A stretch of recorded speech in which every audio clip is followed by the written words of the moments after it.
In the summer of 1783, a strange, dry fog settled over much of Europe. The sun appeared blood-red at noon, and people whispered that the end of days had come. The source was not divine wrath, but a volcanic fissure on the other side of the continent, Laki in Iceland. Over 8 months, it spewed an estimated 14 cubic kilometers of lava and vast clouds of toxic gases.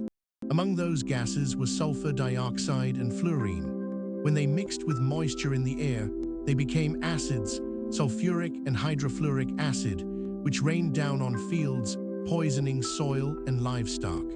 In Iceland, the impact was apocalyptic. Fluorine poisoning killed over half the island's livestock, and the ensuing famine wiped out roughly a fifth of the human population. But the cloud didn't stay in Iceland. Prevailing winds carried it southeast across the North Sea to the British Isles.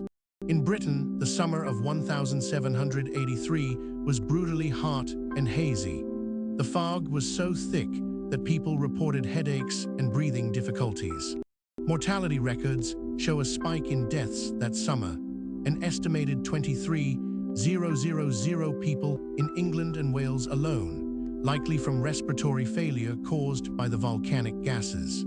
The effects were even more severe in France, where the cloud lingered and mixed with local weather patterns. Crops failed, and the harvests of 1783 and 1784 were disastrous. The volcanic winter also disrupted global weather.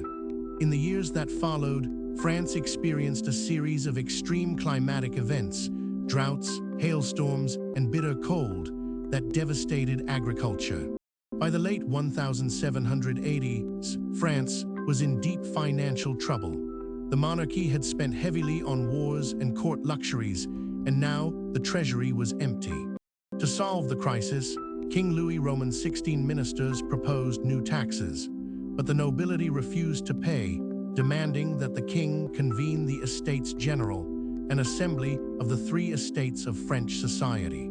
While the political crisis simmered, the common people faced a more immediate problem: bread. In 1788, a severe hailstorm destroyed crops across northern France, sending bread prices skyrocketing.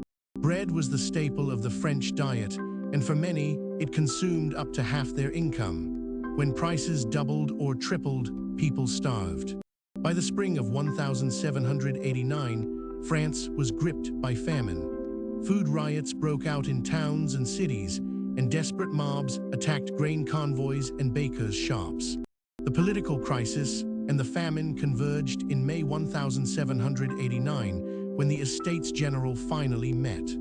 The Third Estate, the commoners, quickly broke away, declaring themselves the National Assembly. On July 14, 1789, a mob in Paris stormed the Bastille, a royal fortress and prison. This act of rebellion is now celebrated as the start of the French Revolution.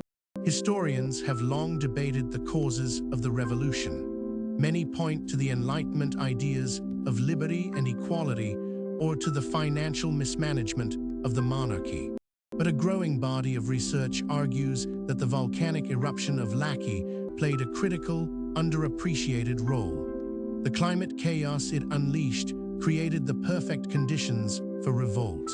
By weakening crops and driving up food prices, the eruption worsened the bread shortages that stoked popular anger. That anger, in turn, gave the political revolution its explosive energy. In a sense, the French Revolution was not just a political event, it was an environmental one.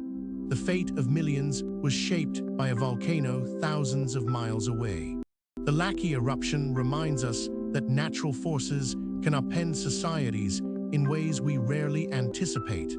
Even in the modern age, we are not immune to the whims of the earth.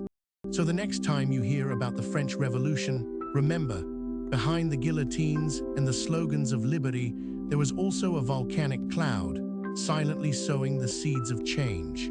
Subscribe for more stories like this.